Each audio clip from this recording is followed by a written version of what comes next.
Timberlake Lodge. Well, Thursday will mark the 26th anniversary of the start of an era Northern News Now old-timers call the time of fire and ice. Old-timer Dave Anderson, that's what he calls himself, explains what that means in this week's Holding On to History.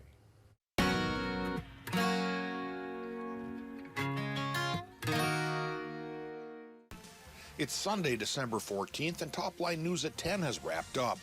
Sports anchor John Schottenbauer is watching late-night TV with his roommate, Rich Powell, who is the station's chief photographer, when they get paged. They paged us. Chief photographer called them back, and they said that our building was on fire. Police, firefighters, and station personnel flocked to the scene, where engineer Pat Wilmers rescued the brand-new V10-powered 4x4 live truck. That piece of equipment would be key to getting KBJR back on the air within hours. Chief Engineer Larry Erickson, News Director Dave Jensch, and General Manager Bob Wilmers hatched a plan to do the Monday morning news from a makeshift studio in our transmitter building at the antenna farm. Pull together a really strong team of people to collect equipment and set up a studio so we could stay on the air. And in fact, we never missed a show.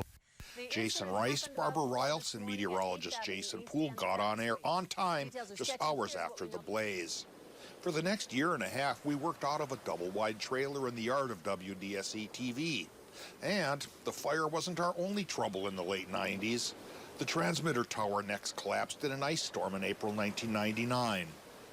That was actually a little more traumatic to lose the tower, and we actually did miss some newscasts that day. 19 months later, on June 6, 1999, we moved into our new studio here in Canal Park. Those of us who worked through the era of fire and ice consider that a badge of honor.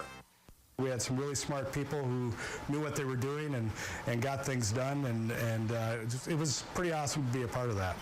And the now 26-year-old live truck still lurks in the garage, waiting to save the day again.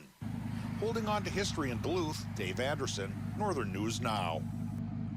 Dave, thank you. Now, John Schottenbauer, who you heard from, Dave Anderson, plus Todd and Barb Wentworth are the only veterans of the era of fire and ice left at the station after a quarter of a century.